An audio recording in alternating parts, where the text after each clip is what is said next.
guys, welcome back to the Curly Reader. My name's Amanda, and today I want to share with you a little bit of an e-library haul.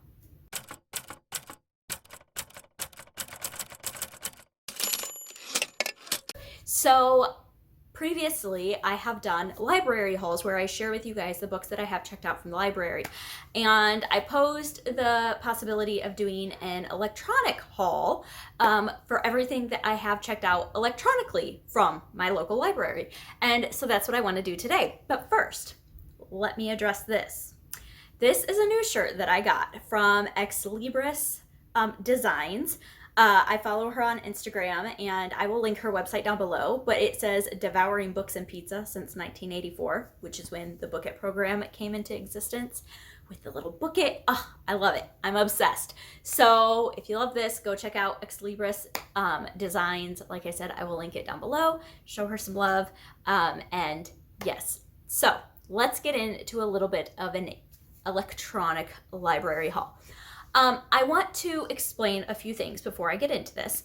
I'm going to set up a screen record on my phone and show you guys kind of through my Libby app. That is the app that I most often use when I check things out from my library. So either Libby or Overdrive, they're interchangeable. They work the exact same. They're the same company. They're just a little bit different platforms. So that's what I primarily use. My library also has an app called Hoopla that I can use as well. I tend not to use that as much. I find that I just prefer to use the Libby app. So that's what I'm going to be sharing with you. On my personal Libby account, I have 4 different libraries connected. So I have my local library here. I have my library from where I previously lived. I have my mom's library, and I have my mom's library from the county that she used to work in. So 4 libraries that I have connected here. And within those 4 libraries, I have, like I said, I have my mom's libraries connected to my account. In addition, I have let her use my library card number for my Minnesota library. So we have kind of interchanged that way. I've also let my friends use my library card number if they need to check something out electronically. My kids use my library card number. And so there is going to be a lot here. Some of it, I may not have any idea what it is. Some of it, I will know who checked it out. Some of it, it's somebody out there that has my library card number. And you may have your own personal reservations about the way that I do that, the fact that I let other people use my library card number. But for me, this is what works for me. I know it really helps my friends if their library, if they live in an area where the library system can't afford as much electronic resources. It's nice to have a library card number from the Twin Cities that has the resources and has a really, really great selection of books. And so anyway, like I said, I just wanted to give that caveat before I got into this a little bit because there's going to be quite a bit on here. So I am going to pull up my Libby app and we're just going to get going with this. So, all right. This is what my Libby app looks like. So here you can see that I have audiobooks and I also have ebooks in here as well. And you can filter these by specifically audiobooks or specifically ebooks, but I'm just going to kind of go through the list. And there's not going to be any rhyme or reason to this because that's typically how I do my book hauls anyway. So let's just go. Someone has checked out The Address by Fiona Davis. It's not me, so I don't know. My guess is that it's probably one of my friends reading historical fiction. It might be my mom, but most likely it's one of my friends that has checked that out. Dear Mrs. Bird is expiring soon. I just finished listening to that, so I can actually return that to the library. All right, and then Freckles, I have no idea who checked this out. That was not me either. The Second Life of Muriel West is one that I'm listening to right now. It is a historical fiction by Amanda Skenendor, and it is about a girl from California, from LA in the 1920s, who's married to like a movie star or something along those lines. And she ends up contracting leprosy and is sent to a leper colony in Louisiana. It is really good so far. A Suitable Boy by Vikram Seth. This one I know my mom had checked out because she read or listened to the reading list. This is one of the books on the reading list, and this is one that neither of us were familiar with, and so I know she checked that out.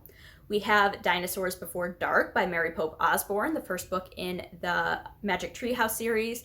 My youngest daughter is reading this right now, and so I have the audiobook checked out so that she can listen to it while she's reading it to kind of help her with her reading fluency. All right, I have The Secret Garden on 81st Street. This is a modern graphic retelling of The Secret Garden. It is by Ivy Noel Weir, I believe. And this one I just got out and I just started reading it and I am obsessed. I love it so much so far. Like you could see right here, I'm only 3% in, but so far, this is a graphic novel. So this is an ebook, not an audiobook, and I can just open it in the Libby app and read through the graphic novel. It's fantastic. And the one thing I like about reading graphic novels electronically is you can zoom in. So all the itty bitty teeny tiny text that my old person eyes cannot read, I can read when I do it on my phone. So that's fantastic.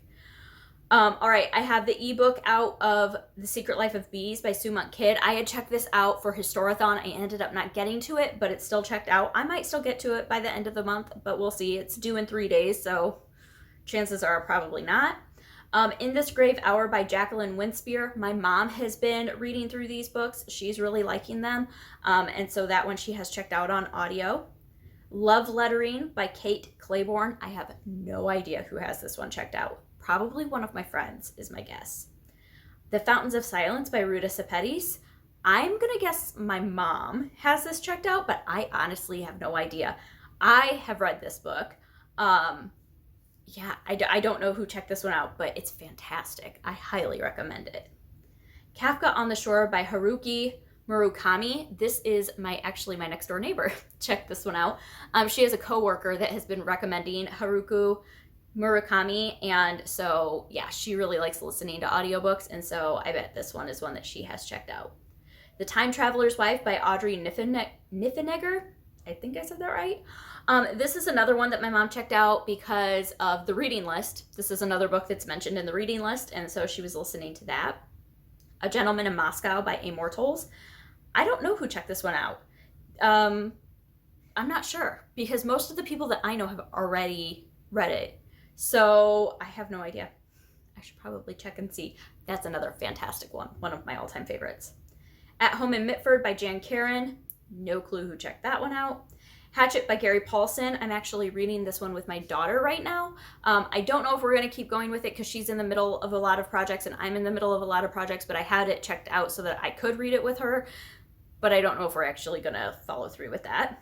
The Lincoln Highway by Immortals. This is the audiobook.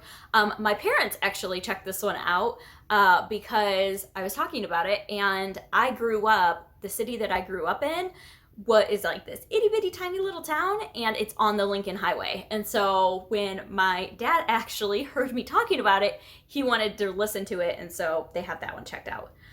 Hatchet by Gary Paulson. This is just the audiobook of it. The Operator by Gretchen Berg. I had this one checked out for Historathon. This is one that Sarah from Sarah's Nightstand had gifted me for our Christmas in July book exchange, and I wanted to try to get to it, and I haven't yet. We'll see, maybe.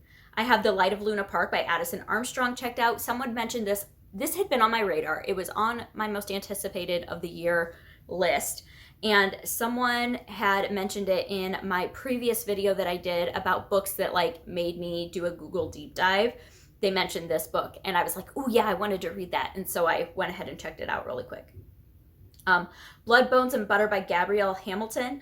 This is one that was on my nonfiction November TBR that I would still like to get to this month. Winter by Marissa Meyer. This is the audiobook for the Lunar read-along. This is the fourth book in the Lunar Chronicles, and it's fantastic. Little Women by Louise May Alcott. I bet my mom has this checked out because of the reading list. I'm pretty sure Little Women is on the reading list, one of the books. Now we get into some of the books my kids have checked out. Big Nate Blasts Off, they like listening to audiobooks when they're falling asleep at night, and so they'll check out audiobooks for that. So they're really into Big Nate, Wings of Fire, Diary of a Wimpy Kid. I'm trying to think if there are any other ones that might be on this list, but The Poison Jungle is a Wings of Fire book, another Big Nate book. Oh, I checked out The Dress Lodger because when I did my book haul from Asheville, it was one that I had randomly gotten, and a lot of people said it was really good. So I'm like, okay, I'm going to check it out. So I did. Across the Desert by Dusty Bowling. This is one that I actually had from NetGalley. And then so when I got it from NetGalley in ebook, I always have them sent to my Kindle. And so I read them on my Kindle app, but I prefer to read on the Kindle app with the infinite scroll. And a lot of times with e-arcs, you can't do that. You have to go page by page. And so I ended up going ahead and checking it out from the library just so I could infinite scroll it. I know, first world problems, guys. And then City of Thieves by David Benioff. This is a book that was highly recommended by Gloria Thompson, and I still have not listened to it yet, but I really, really want to. If I don't listen to it, I'm going to take the physical copy when we're traveling a little bit over the holidays, and I'm going to take that one with me, I think. So that's it. That was not as many as I thought it was going to be, guys. So this is everything that I have checked out right now. Electronically from my library. As you can see, the vast majority is audiobooks because I listen to audiobooks. My next door neighbor listens to audiobooks. My mom listens to audiobooks. My friends listen to audiobooks. My kids listen to audio. Like, we are all like super into audiobooks, and that's the thing that I love the most about being able to just download it onto my phone and go. You know, gone are the days of the books on cassette or books on CD, and you just download it straight to your phone and go, and it's so convenient and wonderful. And then also having the ebook on here too, especially like with the graphic novels, like I said, where you can zoom in on it, or just having that ebook sent straight to your Kindle app, you can do that. So yeah, that is, like I said, what I have checked out from my library electronically. If anything, you saw anything today that you have read, that you really liked, that you really didn't like, that you have thoughts about, let me know. I would love to hear about that. Do you use your library for their electronic resources? Let me know that as well. And let me know if you'd be interested in me in doing another one of these in the future. And letting you know kind of what's on my radar electronically for my library then as well. And yeah, that's going to do it for today. So I hope that you enjoyed this. I hope that you stick around and subscribe. And until next time, see ya.